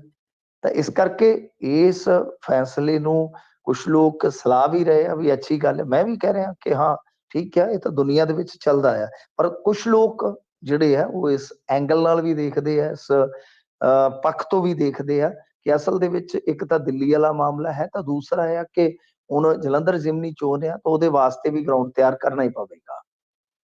ਪਰ ਜੋ ਇੱਥੇ ਹਾਲਾਤ ਨੇ ਉਹ ਸਭਨਾਂ ਨੂੰ ਪਤਾ, ਸਿੱਖਿਆ ਦੇ ਵਿੱਚ ਹਾਲੇ ਕ੍ਰਾਂਤੀ ਜਿਹੜੀ ਆ ਉਹ ਰੁੱਸੀ ਬੈਠੀ ਆ। ਉਹਨੂੰ ਮਨਾਉਣ ਜਾਣਾ ਪਊਗਾ, ਹੂੰ, ਉਹਨੂੰ ਚਾਕਲੇਟ ਦੇਣੇ ਪੈਣਗੇ, ਟੌਫੀਆਂ ਖਵਾਉਣੀਆਂ ਪੈਣਗੀਆਂ, ਫਿਰ ਭਾਵੇਂ ਮੰਨ ਜਾਵੇ। ਕਿਉਂਕਿ ਇੱਥੇ ਹੁਣੇ ਮੈਂ ਆਡੀਓ ਇੱਕ ਸੁਣ ਰਿਹਾ ਸੀਗਾ, 2 ਟੀਚਰਾਂ ਦੀ ਬਦਲੀ ਦੇ ਪੈਸਿਆਂ ਦੀ ਗੱਲ ਹੈ। ਸਿਫਾਰਸ਼ਾਂ ਇੱਥੇ ਚੱਲੀ ਜਾਂਦੀਆਂ, ਬਹੁਤ ਕੁਛ ਆ। ਕਈ ਸਕੂਲ ਖਾਲੀ ਬੈਠੇ ਆ, ਕਈਆਂ ਤੇ ਟੀਚਰ ਜਿਹੜੇ ਆ ਉਹ ਲੋੜੋਂ ਵੱਧ ਆ। ਬਹੁਤ ਕੁਛ ਕਰਨ ਦੀ ਜ਼ਰੂਰਤ ਆ। ਉਹ ਬਦਲ ਕੇ ਕੂਚੀ ਜੀ ਮਾਰ ਕੇ ਤੇ ਉਹ ਲਿਖ ਦਿਓ, ਉਹ ਇੱਕ ਵੱਖਰੀ ਗੱਲ ਹੈ। ਫਿਰ ਪਿੱਛੇ ਜੋ ਸਰਕਾਰ ਨੇ ਕੀਤਾ ਤੇ ਉਹਦੇ ਤੇ ਮੱਲ ਮਾਰ ਲਓ, ਇੱਕ ਵੱਖਰੀ ਗੱਲ ਹੈ। ਕੰਮ ਕਾਫੀ ਸਿੱਖਿਆ ਦੇ ਖੇਤਰ ਦੇ ਵਿੱਚ ਹਾਲੇ ਕਰਨਾ ਪਵੇਗਾ। ਜੀ।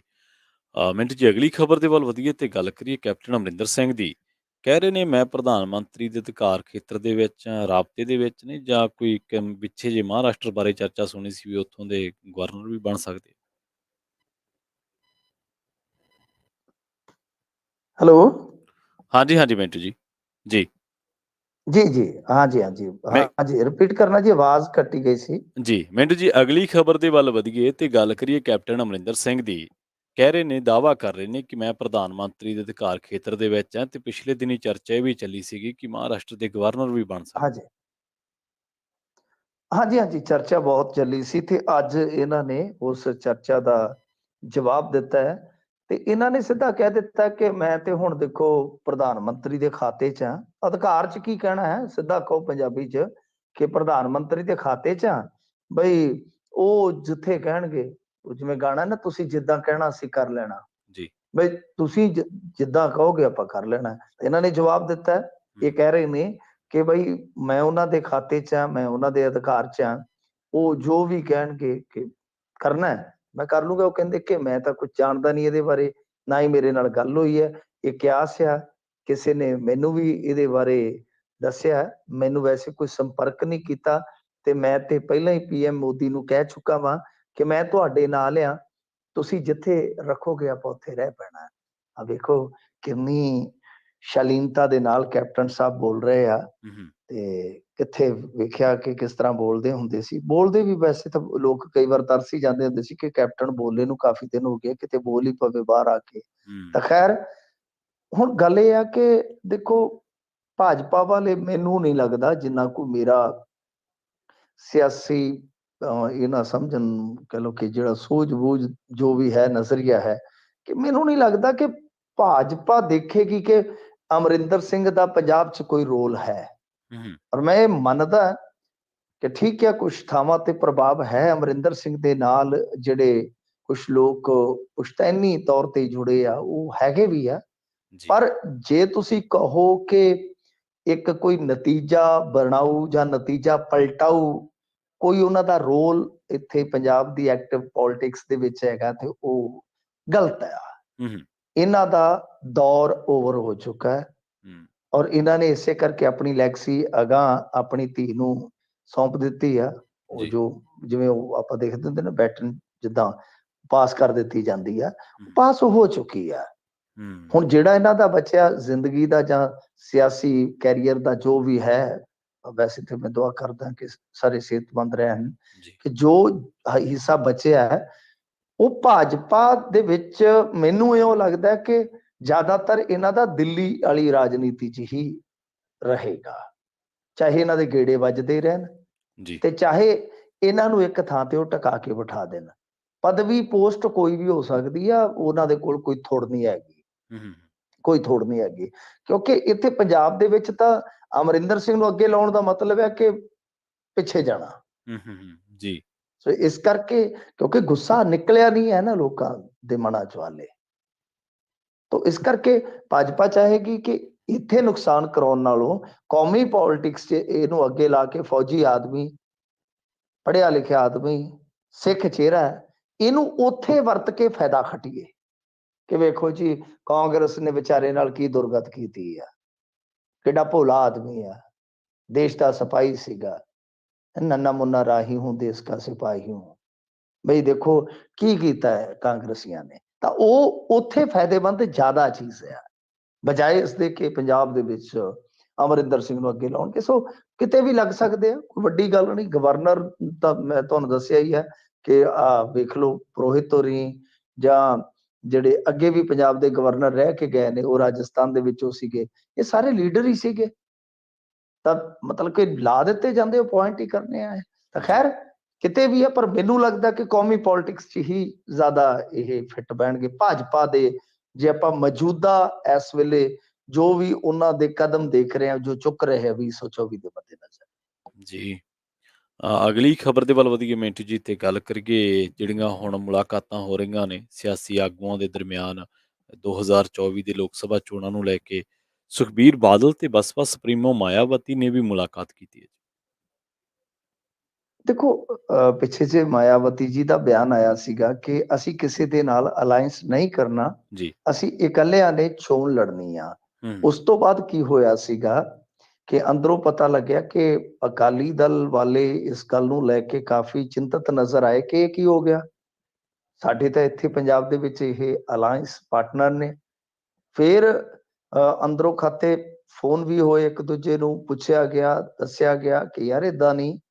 ਹੂੰ, ਫਿਰ ਤੁਹਾਨੂੰ ਯਾਦ ਹੋਏਗਾ ਕਿ ਸ਼ਾਮ ਤੱਕ ਬਕਾਇਦਾ ਬਸਪਾ ਵੱਲੋਂ ਇੱਕ ਪ੍ਰੈਸ ਰਿਲੀਜ਼ ਸ਼ਾਇਦ ਉਦੋਂ ਜਾਰੀ ਕੀਤਾ ਗਿਆ ਸੀਗਾ ਜੀ। ਕਿ ਭਾਈ ਪੰਜਾਬ ਦੇ ਸੰਦਰਭ ਚ ਨਹੀਂ ਹੈ ਜੋ ਮਾਇਆਵਤੀ ਜੀ ਦਾ ਐਲਾਨ ਆ ਕਿ ਉਹ ਪੰਜਾਬ ਦੇ ਸੰਦਰਭ ਚ ਨਹੀਂ ਹੈ।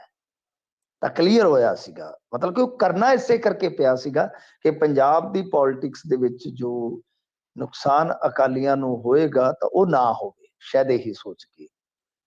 ਤਾਂ ਬਾਅਦ ਦੇ ਵਿੱਚ ਇਹਨਾਂ ਦੀਆਂ ਇੱਕ ਦੋ ਮੀਟਿੰਗਾਂ ਵੀ ਹੋਈਆਂ ਨੇ। ਇੱਕ ਤੇ ਸਾਂਝੀ ਮੀਟਿੰਗ ਹੋਈ ਹੈ, ਉਸ ਤੋਂ ਬਾਅਦ ਬਸਪਾ ਵਾਲਿਆਂ ਨੇ ਅੱਡ ਤੋਂ ਵੀ ਜਲੰਧਰ ਚੋਣ ਵਾਸਤੇ ਮੀਟਿੰਗ ਕੀਤੀ ਸੀ, ਜਿਹਦੇ 'ਚ ਇਹ ਜ਼ਿਕਰ ਨਿਕਲ ਕੇ ਆਇਆ ਸੀ ਕਿ ਮਾਇਆਵਤੀ ਨੂੰ ਤੁਸੀਂ ਇੱਥੋਂ ਜਲੰਧਰ ਤੋਂ ਉਤਾਰ ਦਿਓ ਤਾਂ ਕਿ ਦਲਿਤ ਪੋਲਿਟਿਕਸ ਦੇ ਵਿੱਚ, ਖਾਸ ਤੌਰ ਤੇ ਬਸਪਾ ਦੀ ਪੋਲਿਟਿਕਸ ਦੇ ਵਿੱਚ ਜੋ ਇੱਕ ਖਲਾਅ ਪੈਦਾ ਹੋ ਗਿਆ ਹੈ, ਉਸ ਖਲਾਅ ਨੂੰ ਤੋੜਿਆ ਜਾਵੇ।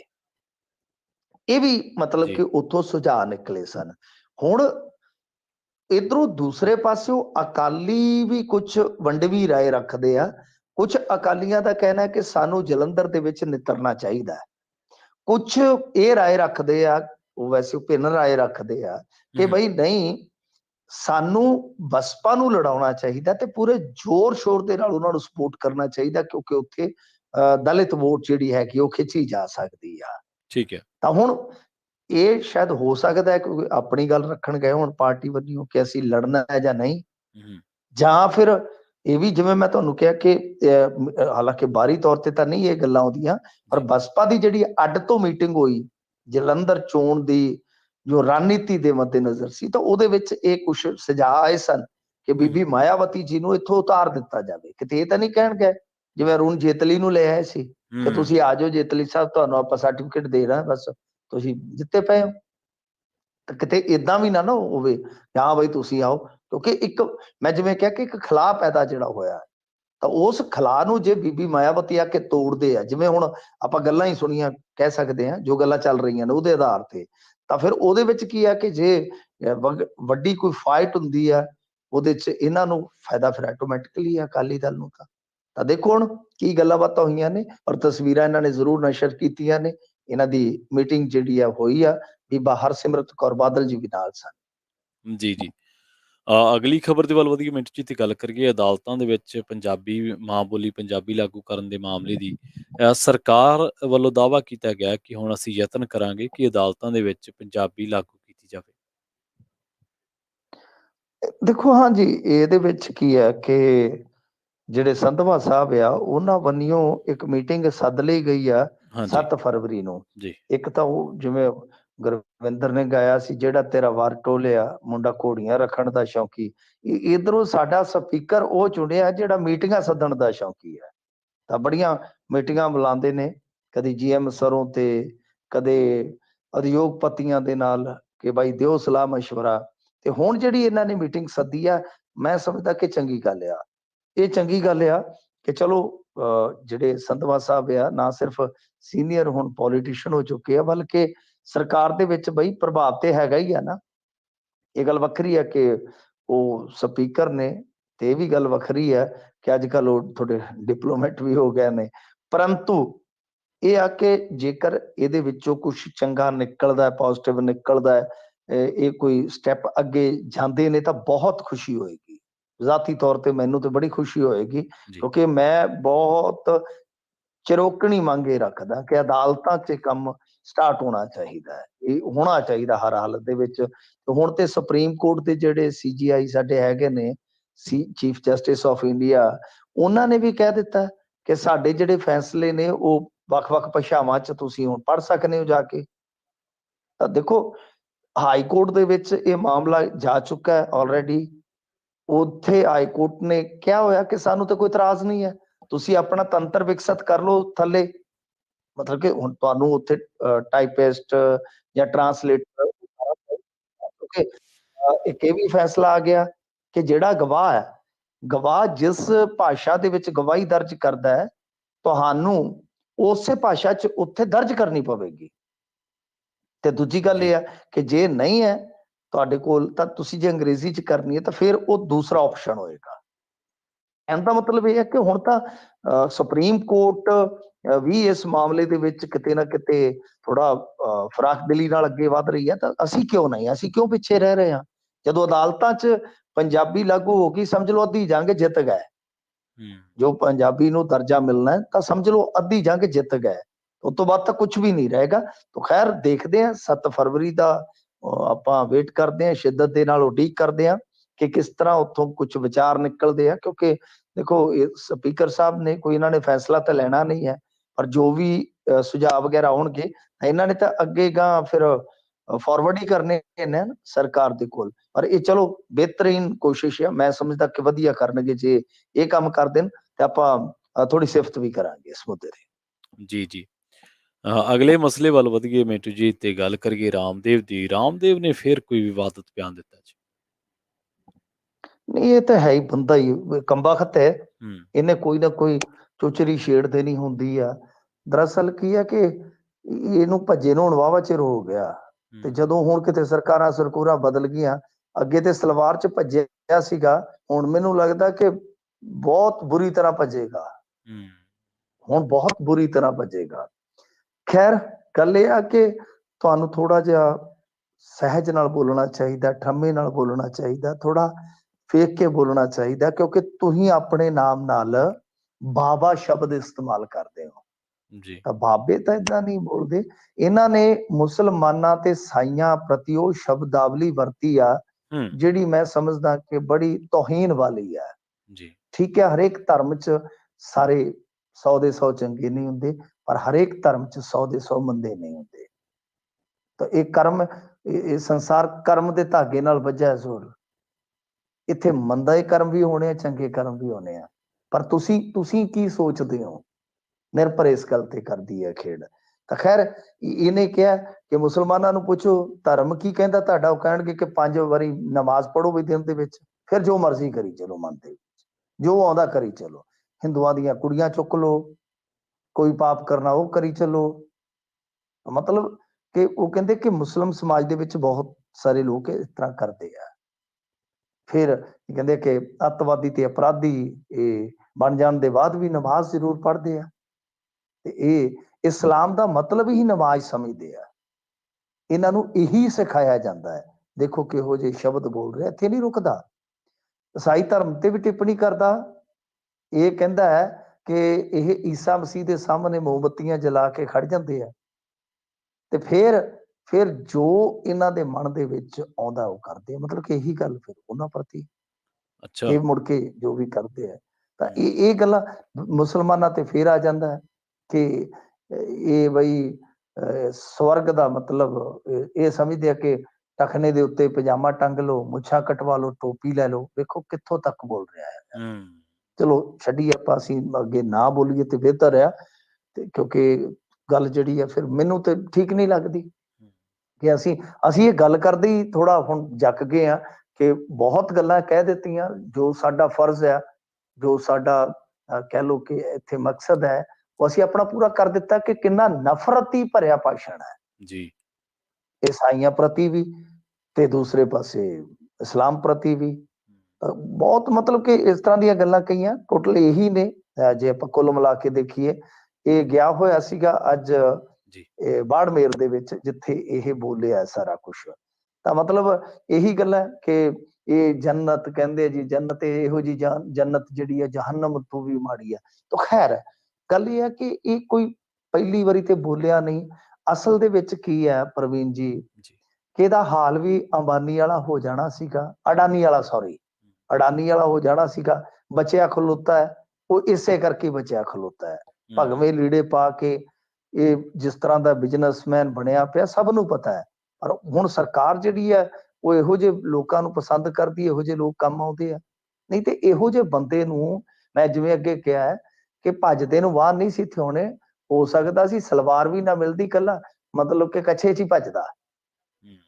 ਜੀ। ਜਿਹੋ ਜਿਹੇ ਇਹਦੇ ਬਿਆਨ ਹੈ, ਕਿ ਮੈਨੂੰ ਇਹਦੇ ਨਾਲ ਕੋਈ ਜ਼ਾਤੀ ਤੌਰ ਤੇ ਨਫ਼ਰਤ ਨਹੀਂ ਹੈ, ਹੂੰ, ਨਫ਼ਰਤ ਨਹੀਂ ਕਰਦਾ ਮੈਂ, ਪਰ ਇਹ ਕਿ ਜਿਹੜਾ ਬੰਦਾ ਸਮਾਜ 'ਚ ਪੱਟ ਖਪਾਉਂਦਾ ਹੈ। ਤੁਸੀਂ ਕਦੇ ਠੀਕ ਆ ਕਿ ਰਾਹੁਲ ਗਾਂਧੀ ਤੇ ਬੋਲਦੇ ਹੋ, ਹੂੰ, ਕੀ ਬੋਲਦੇ ਹੋ ਰਾਹੁਲ ਗਾਂਧੀ ਤੇ, ਕਿ ਇਹ ਮਤਲਬ ਕਿ ਦਲਿਤਾਂ ਦੇ ਘਰ ਪਿਕਨਿਕ ਤੇ ਹਨੀਮੂਨ ਮਨਾਉਣਾ ਜਾਂਦਾ ਹੈ।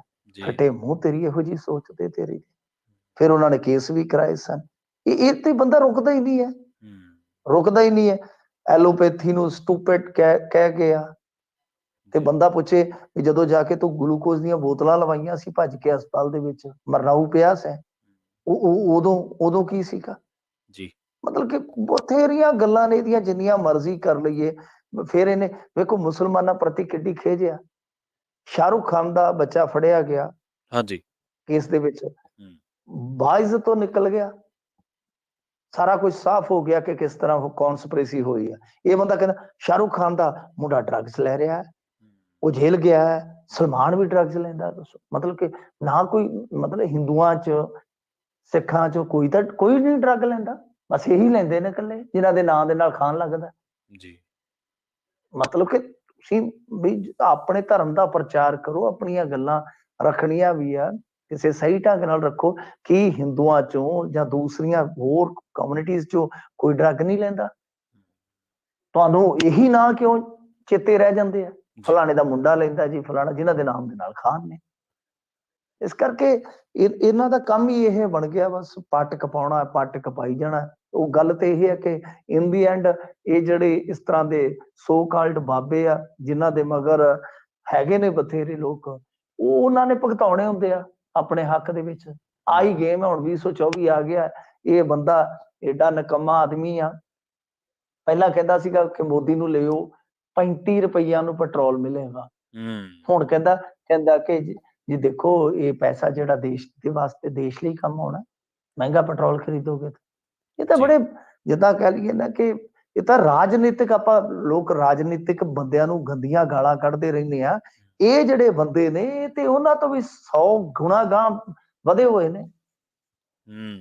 ਜੀ, ਜੀ। ਅਸਲ ਦੇ ਵਿੱਚ ਮਿੰਟੂ ਜੀ, ਕੁਝ ਲੋਕ ਨੇ ਜਿਹੜੇ ਸੱਤਾ ਦੇ ਸਪਾਂਸਰਡ ਨੇ, ਸੱਤਾ ਉਹਨਾਂ ਦੀ ਬੈਕਡ ਹੈ, ਤੇ ਉਹ ਤਾਂ ਕਰਕੇ ਇਹੋ ਜਿਹੇ ਬਿਆਨ ਦਿੰਦੇ ਨੇ ਕਿ 2024 ਜਿਵੇਂ ਤੁਸੀਂ ਦੱਸ ਕੇ ਹਟੇ ਆ, ਉਹਦੇ ਲਈ ਮਾਹੌਲ ਸਿਰਜਿਆ ਜਾਵੇ। ਇਹ ਲੋਕ ਕਤਾਰਬੰਦੀ ਕਰਦੇ ਨੇ, ਪਾਲਾਬੰਦੀ ਕਰ ਰਹੇ ਨੇ ਅਸਲ ਦੇ ਵਿੱਚ ਸਿਆਸੀ ਮਫਾਦਾਂ ਖਾਤਰ। ਮਿੰਟੂ ਜੀ, ਇਹਨਾਂ ਖਾਸ ਜੀ ਖਬਰਾਂ ਤੇ ਖਾਸ ਜਾਣਕਾਰੀਆਂ ਦੇ ਲਈ ਤੁਹਾਡਾ ਬਹੁਤ-ਬਹੁਤ ਧੰਨਵਾਦ ਜੀ। ਧੰਨਵਾਦ ਜੀ, ਜੀ। ਸ਼ੁਕਰੀਆ। ਸੋ ਪ੍ਰੋਗਰਾਮ ਖਬਰ ਤੇ ਨਜ਼ਰ ਦੇ ਪਹਿਲੇ ਹਿੱਸੇ ਦੇ ਵਿੱਚ ਆਪਣੇ ਨਾਲ ਜੁੜੇ ਸਨ ਮਿੰਟੂ ਗੁਰਸਰਗਾ ਜੀ, ਜਿਨ੍ਹਾਂ ਦੇ ਨਾਲ ਆਪਾਂ ਕਈ ਅਹਿਮ ਖਬਰਾਂ ਨੂੰ ਲੈ ਕੇ ਚਰਚਾ ਕੀਤੀ ਹੈ। ਵੇਲਾ ਹੋ ਚੱਲਿਆ ਇੱਕ ਛੋਟੀ ਜਿਹੀ ਬ੍ਰੇਕ ਲੈਣ ਦਾ। ਬ੍ਰੇਕ ਤੋਂ ਪਾਰ ਕੁਝ ਹੋਰ ਅਹਿਮ ਖਬਰਾਂ ਵੱਲ ਵੀ ਚਰਚਾ ਕਰਾਂਗੇ। ਗੱਲਬਾਤ ਕਰਾਂਗੇ ਸਿੱਧੂ ਮੂਸੇਵਾਲਾ ਕਤਲ ਮਾਮਲੇ ਦੀ। ਇਸ ਮਾਮਲੇ ਦੇ ਵਿੱਚ ਅਦਾਲਤ ਵੱਲੋਂ ਮੁਲਜ਼ਮ ਦੀ ਜ਼ਮਾਨਤ ਅਰਜ਼ੀ ਰੱਦ ਕਰ ਦਿੱਤੀ ਗਈ ਹੈ, ਤੇ ਉਧਰ ਇੱਕ ਨੌਜਵਾਨ ਸਿੰਗਰ ਹੈ ਜਿਹੜਾ ਕਿਸਾਨ ਅੰਦੋਲਨ ਵੇਲੇ ਵੀ ਬੜਾ ਸਰਗਰਮ ਰਿਹਾ। ਕਿਸਾਨ ਐਂਥਮ ਗਾਣਾ ਤੁਸੀਂ ਸਾਰਿਆਂ ਨੇ ਸੁਣਿਆ ਹੋਣਾ। ਇਹ ਗਾਣਾ ਲਿਖਿਆ ਸੀ, ਗਾਇਆ ਸੀ ਪੰਜਾਬੀ ਸਿੰਗਰ ਹੈ ਸ਼੍ਰੀ ਬਰਾੜ, ਤੇ ਇਹ ਇੱਕ ਨਵੀਂ ਐਲਬਮ ਰਿਲੀਜ਼ ਹੋਣ ਤੋਂ ਬਾਅਦ ਉਹਨੂੰ ਜਾਨ ਤੋਂ ਮਾਰਨ ਦੀਆਂ ਧਮਕੀਆਂ ਮਿਲਣੀਆਂ ਸ਼ੁਰੂ ਹੋ ਗਈਆਂ। ਤੇ ਹੁਣ ਇਹ ਨੌਜਵਾਨ ਗਾਇਕ ਕਹਿ ਰਿਹਾ ਹੈ ਕਿ ਮੈਨੂੰ ਕਾਂਗਰਸੀਆਂ ਤੋਂ ਧਮਕੀਆਂ, ਕਾਂਗਰਸੀ ਮੈਨੂੰ ਧਮਕੀਆਂ ਦਵਾ ਰਹੇ ਆ। ਕਿਹੜੇ ਕਾਂਗਰਸੀ ਦਾ ਨਾਲ ਹੈ, ਕੀ ਇਹਨੇ ਲਾਈਵ ਹੋ ਕੇ ਗੱਲ ਕਹੀ ਹੈ? ਇਸ ਤੱਕ ਇਹਨਾਂ ਵੀ ਕਿਹਾ ਕਿ ਮੈਨੂੰ ਤੁਸੀਂ ਗੋਲੀ ਮਰਵਾ ਦਿਓ। ਸੋ ਹੁਣ ਚਰਚਾ ਇਹ ਵੀ ਹੈ ਕਿ ਮੋਹਾਲੀ ਦੇ ਵਿੱਚ ਜਿਹੜਾ ਮੋਰਚਾ ਬੰਦੀ ਸਿੰਘਾਂ ਦੀ ਰਿਹਾਈ ਦੇ ਲਈ ਲੱਗਿਆ ਹੋਇਆ, ਉਹਨੂੰ ਵੀ ਇਸ ਨੌਜਵਾਨ ਗਾਇਕ ਨੇ ਸਪੋਰਟ ਕੀਤੀ ਸੀ ਲੰਘੇ ਦਿਨੀ। ਇਸ ਖਬਰ ਬਾਰੇ ਚਰਚਾ ਕਰਾਂਗੇ ਬ੍ਰੇਕ ਤੋਂ ਬਾਅਦ। ਜੁੜੇ ਰਹੋ ਪੰਜਾਬੀ ਰੇਡੀਓ USA ਦੇ ਨਾਲ।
ਬ੍ਰੇਕ ਤੋਂ ਬਾਅਦ ਇੱਕ ਵਾਰ ਮੁੜ ਤੋਂ ਤੁਹਾਡਾ ਸਾਰਿਆਂ ਦਾ ਸਵਾਗਤ ਹੈ ਪ੍ਰੋਗਰਾਮ ਖਬਰ ਤੇ ਨਜ਼ਰ ਦੇ ਵਿੱਚ। ਤੁਸੀਂ ਜੁੜੇ ਹੋਏ ਹੋ ਪੰਜਾਬੀ ਰੇਡੀਓ USA ਦੇ ਨਾਲ ਤੇ ਮੈਂ ਹਾਂ ਪ੍ਰਵੀਨ ਸ਼ਰਮਾ। ਬ੍ਰੇਕ ਤੋਂ ਬਾਅਦ ਕੁਝ ਹੋਰ ਅਹਿਮ ਖਬਰਾਂ ਦੇ ਵੱਲ ਚੱਲਦੇ ਹਾਂ। ਗੱਲ ਕਰਦੇ ਹਾਂ ਸ਼੍ਰੀ ਬਰਾੜ ਦੀ।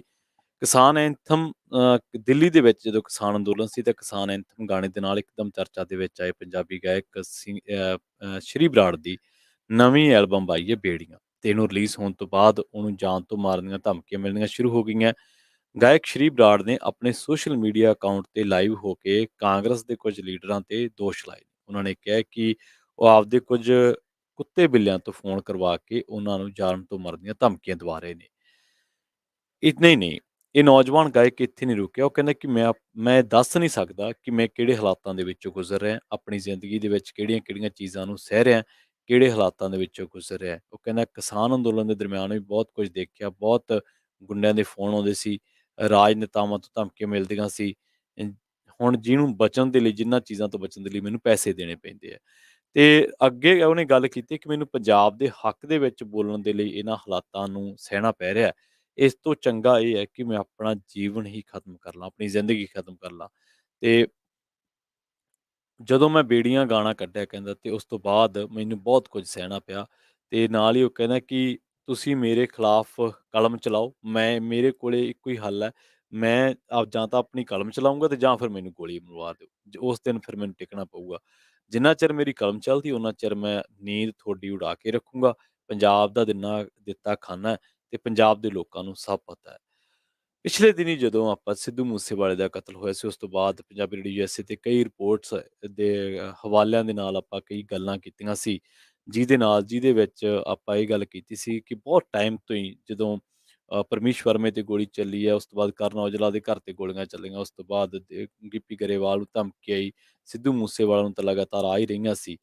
ਤਾਂ ਇਹ ਲਿੰਕ ਜੁੜੇ ਕਿ ਇਹ ਜਿਹੜੇ ਲੋਕ ਨੇ ਇੰਡਸਟਰੀ ਦੇ, ਇਹ ਕਿਹੋ ਜਿਹੇ ਦੌਰ 'ਚ ਗੁਜ਼ਰ ਰਹੇ ਨੇ। ਕਈ ਗਾਇਕ ਮੰਨਦੇ ਨਹੀਂ ਵੈਸੇ ਅੰਦਰ ਖਾਤੇ, ਪਰ ਉਹਨਾਂ ਨੂੰ ਆਪਣੇ ਸ਼ੋਅ ਜਾਰੀ ਰੱਖਣ ਦੇ ਲਈ ਜਾਂ ਆਪਣੀ ਚੜ੍ਹਤ ਜਾਰੀ ਰੱਖਣ ਦੇ ਲਈ ਜਾਂ ਆਪਣੇ ਪ੍ਰੋਫੈਸ਼ਨ ਨੂੰ ਜਾਰੀ ਰੱਖਣ ਦੇ ਲਈ ਪੈਸਾ ਚੜਾਉਣਾ ਪੈਂਦਾ, ਦੇਣਾ ਪੈਂਦਾ, ਤੇ ਕਈ ਦੇ ਵੀ ਰਹੇ ਨੇ। ਜਿਹੜੀ ਫਰੌਤੀ ਆ ਉਹ ਇੰਡਸਟਰੀ ਦੇ ਵਿੱਚੋਂ ਬਹੁਤ ਚੱਲ ਰਹੀ ਹੈ। ਇਹਦੇ ਵਿੱਚ ਕੋਈ ਦੋ ਰਾਏ ਨਹੀਂ ਕਿ ਪੰਜਾਬੀ ਗਾਇਕੀ ਨੇ ਬਹੁਤ ਤਰੱਕੀ ਕੀਤੀ ਹੈ ਤੇ ਇਹਦੇ 'ਚ ਨਾਵਾਂ ਬੜਾ ਹੈ। ਹੁਣ ਜਿਹੜੇ ਅੱਜ ਕੱਲ੍ਹ ਦੇ ਗੈਂਗਸਟਰ ਨੇ ਉਹ ਤਾਂ YouTube ਦੇ ਵਿਊਜ਼ ਤੋਂ ਅੰਦਾਜ਼ਾ ਹੀ ਲਾ ਲੈਂਦੇ ਨੇ। ਹਾਲਾਂਕਿ ਕਈਆਂ ਦੇ ਵਿੱਚ ਆਪਾਂ ਦੇਖਿਆ ਕਿ ਜਾਲੀ ਵੀ ਹੁੰਦੇ ਨੇ, ਪਰ ਉਹ ਅੰਦਾਜ਼ਾ ਲਾ ਲੈਂਦੇ ਨੇ ਕਿ ਇਹ ਬੰਦਾ ਕਿੰਨੀ ਕੁ ਕਮਾਈ ਕਰ ਰਿਹਾ ਹੈ।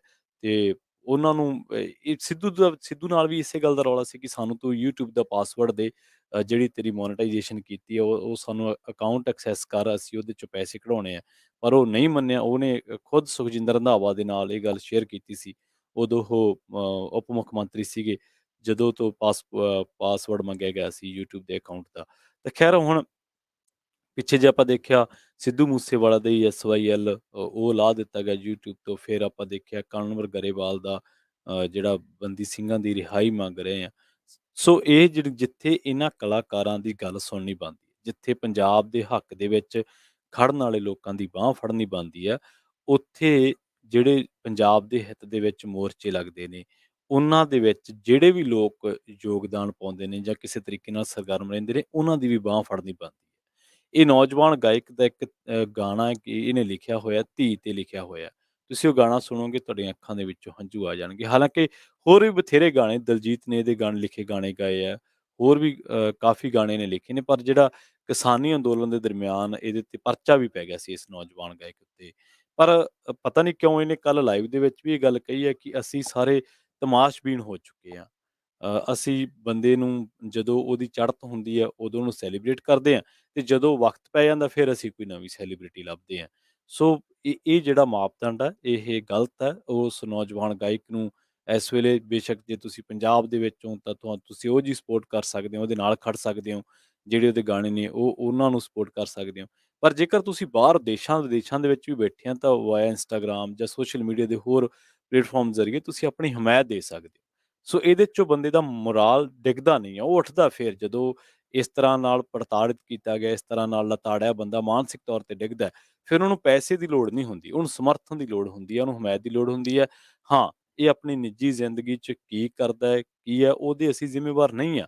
ਪਰ ਜੇਕਰ ਕੋਈ ਬੰਦਾ ਪਬਲਿਕ ਕਾਜ਼ ਦੇ ਲਈ, ਜੇਕਰ ਕੋਈ ਬੰਦਾ ਮੋਰਚੇ ਦੇ ਲਈ, ਜੇਕਰ ਕੋਈ ਬੰਦਾ ਪੰਜਾਬ ਦੇ ਹਿੱਤਾਂ ਦੀ ਆਵਾਜ਼ ਬੁਲੰਦ ਕਰਦਾ ਤੇ ਇਹਦੇ ਬਦਲੇ ਉਹਨੂੰ ਕੁਛ ਸਹਿਣਾ ਪੈ ਰਿਹਾ, ਉੱਥੇ ਉਸ ਬੰਦੇ ਦੀ ਹਮਾਇਤ ਕਰਨੀ ਸਾਡਾ ਸਾਰਿਆਂ ਦਾ ਫਰਜ਼ ਬਣਦਾ ਹੈ। ਸੋ ਇਹ ਸ਼੍ਰੀ ਬਰਾੜ ਦੇ ਮਾਮਲੇ ਦੇ ਵਿੱਚ ਹੁਣ ਇੰਡਸਟਰੀ ਦੇ ਵਿੱਚੋਂ ਜਿਹੜੀ ਚੁੱਪ ਆ, ਉਹ ਹਾਲੇ ਵੀ ਜਿਹੜੀ ਉਹ ਕਈ ਇਸ਼ਾਰੇ ਕਰਦੀ ਹੈ ਕਿ ਇਹਦੀ ਹੱਕ ਦੇ ਵਿੱਚ ਹਾਲੇ ਕੋਈ ਆਇਆ ਨਹੀਂ। ਇੰਡਸਟਰੀ ਦੇ ਵਿੱਚ ਬਹੁਤ ਸਾਰੇ ਲੋਕ ਹੋਏ ਨੇ ਜਿਨ੍ਹਾਂ ਨੇ ਮਾਨਸਿਕ ਸੰਕਟ ਦੇ ਚੱਲਦਿਆਂ, ਮਾਨਸਿਕ ਦੁਸ਼ਵਾਰੀਆਂ ਦੇ ਚੱਲਦਿਆਂ, ਮਾਨਸਿਕ ਦੇ ਮਾਨਸਿਕਤਾ ਦੇ ਉਸ ਦੌਰ ਦੇ ਵਿੱਚੋਂ ਗੁਜ਼ਰਦੇ ਹਨ ਜਿਹਦੇ ਵਿੱਚ ਉਹਨਾਂ ਨੂੰ ਪਤਾ ਨਹੀਂ ਲੱਗਿਆ। ਬਹੁਤ ਵੱਡੇ-ਵੱਡੇ ਕਦਮ ਵੀ ਪੁੱਟੇ ਨੇ ਤੇ ਇਹੋ ਜਿਹੀਆਂ ਚੀਜ਼ਾਂ ਕਿਸੇ ਵੀ ਨਾਲ ਨਾ ਵਾਪਰਨ ਦਾ ਆਪਾਂ ਇਹੀ ਕਹਿ ਸਕਦੇ ਹਾਂ। ਪਰ ਸ਼੍ਰੀ ਬਰਾੜ ਨੇ ਜਦੋਂ ਤੁਸੀਂ ਉਹਦਾ ਲਾਈਵ ਸੁਣੋਗੇ ਤਾਂ ਤੁਸੀਂ ਉਹ ਦਰਦ ਨੂੰ, ਉਸ ਗੱਲ ਨੂੰ ਮਹਿਸੂਸ ਕਰ ਸਕੋਗੇ ਕਿ ਇਹ ਬੰਦਾ ਅੱਜ-ਕੱਲ੍ਹ ਹਾਲਾਤਾਂ ਕਿਹੜਿਆਂ 'ਚੋਂ ਗੁਜ਼ਰ ਰਿਹਾ। ਖੈਰ ਆਪਾਂ ਅਗਲੀ ਖਬਰ ਦੇ ਵੱਲ ਵਧੀਏ ਤੇ ਗੱਲ ਕਰੀਏ ਸਿੱਧੂ ਮੂਸੇਵਾਲਾ ਦੇ ਕਤਲ ਮਾਮਲੇ ਦੇ ਵਿੱਚ ਨਾਮਜ਼ਦ ਇੱਕ ਮੁਲਜ਼ਮ ਦੀ ਜ਼ਮਾਨਤ ਅਰਜ਼ੀ ਦੀ। ਮਾਨਸਾ ਦੀ ਅਦਾਲਤ ਨੇ ਇਸ ਮੁਲਜ਼ਮ ਦੀ ਜ਼ਮਾਨਤ ਅਰਜ਼ੀ ਖਾਰਜ ਕਰ ਦਿੱਤੀ ਹੈ। ਇਸ ਤੋਂ ਪਹਿਲਾਂ ਬੁਢਲਾਡਾ ਟਰੱਕ ਯੂਨੀਅਨ ਦੇ ਸਾਬਕਾ ਪ੍ਰਧਾਨ ਨੇ ਜ਼ਮਾਨਤ ਦੀ ਅਰਜ਼ੀ ਦਾਇਰ ਕੀਤੀ ਸੀ, ਪਰ ਅਦਾਲਤ ਨੇ ਇਹ ਕਹਿੰਦਿਆਂ ਜ਼ਮਾਨਤ ਖਾਰਜ ਕਰ ਦਿੱਤੀ ਹੈ ਕਿ ਜੇਕਰ ਉਸ ਨੂੰ ਜ਼ਮਾਨਤ ਤੇ ਰਿਹਾ ਕੀਤਾ ਜਾਂਦਾ ਤਾਂ ਉਹ ਬਾਹਰ ਆ ਕੇ ਸਬੂਤਾਂ ਦੇ ਨਾਲ ਛੇੜਛਾੜ ਕਰ ਸਕਦਾ ਹੈ ਤੇ ਗਵਾਹਾਂ ਨੂੰ ਧਮਕਾ ਵੀ ਸਕਦਾ ਹੈ। ਉਸ ਤੇ ਦੋਸ਼ ਹੈ ਕਿ ਉਸ ਨੇ ਵਿਧਾਨ ਸਭਾ ਚੋਣਾਂ ਵੇਲੇ ਮੂਸੇਵਾਲਾ ਦੀ ਰੇਕੀ ਕੀਤੀ ਸੀ ਤੇ ਸ਼ੂਟਰਾਂ ਨੂੰ ਰਿਹਾਇਸ਼ ਵੀ ਮੁਹੱਈਆ ਕਰਵਾਈ ਸੀ। ਸੋ ਇਸ ਦੇ ਨਾਲ ਹੀ ਪ੍ਰੋਗਰਾਮ ਖਬਰ ਤੇ ਨਜ਼ਰ ਨੂੰ ਆਪਾਂ ਇੱਥੇ ਹੀ ਸਮਾਪਤ ਕਰਾਂਗੇ। ਪੰਜਾਬੀ ਰੇਡੀਓ ਯੂਐਸਏ ਦੀ ਅਗਲੀ ਪੇਸ਼ਕਸ਼ ਪ੍ਰੋਗਰਾਮ ਅਪਡੇਟ ਅਮਰੀਕਾ ਪ੍ਰੋਗਰਾਮ ਦੇ ਵਿੱਚ ਅੱਜ ਡਿਸਕਸ ਕੀਤੇ ਜਾਣਗੇ ਟਰੱਕਿੰਗ ਦੇ ਮੁੱਦੇ ਤੇ ਇਹਨਾਂ ਮੁੱਦਿਆਂ ਤੇ ਆਪਣੀ ਰਾਏ ਰੱਖਣ ਦੇ ਲਈ ਜਾਂ ਇਹਨਾਂ ਮੁੱਦਿਆਂ ਤੇ ਚਰਚਾ ਦੇ ਵਿੱਚ ਭਾਗ ਲੈਣ ਦੇ ਲਈ ਸਟੂਡੀਓ ਦਾ ਨੰਬਰ ਹੈ 408 272 5200। ਟਰੱਕਿੰਗ ਦੀ ਬਾਬਤ ਅਮਰੀਕਾ ਦੇ ਵਿੱਚ ਟਰੱਕਿੰਗ ਦੇ ਬਾਬਤ ਕਿਹੜੀਆਂ-ਕਿਹੜੀਆਂ ਨਵੀਆਂ ਅਪਡੇਟਸ ਨੇ ਜਾਂ ਕੀ ਕੁਛ ਬਦਲਾਅ ਹੋਣ ਜਾ ਰਹੇ ਨੇ ਜਾਂ ਕਿਹੜੀਆਂ ਖਬਰਾਂ ਅਹਿਮ ਨੇ, ਨਵੀਆਂ ਨੇ, ਤਾਂ ਇਸ ਬਾਬਤ ਥੋੜ੍ਹੇ ਮਿੰਟਾਂ ਦੇ ਵਿੱਚ ਪ੍ਰੋਗਰਾਮ ਅਪਡੇਟ ਟਰੱਕਿੰਗ ਜੁੜੇ ਰਹੋ ਪੰਜਾਬੀ ਰੇਡੀਓ ਯੂਐਸਏ ਦੇ ਨਾਲ ਤੇ ਆਖਿਰ ਦੇ ਵਿੱਚ ਇੱਕ ਵਾਰ ਫਿਰ ਤੋਂ ਤੁਹਾਨੂੰ ਸਭ ਨੂੰ ਪਿਆਰ ਸਤਿਕਾਰ ਸਹਿਤ ਸਤਿ ਸ਼੍ਰੀ ਅਕਾਲ।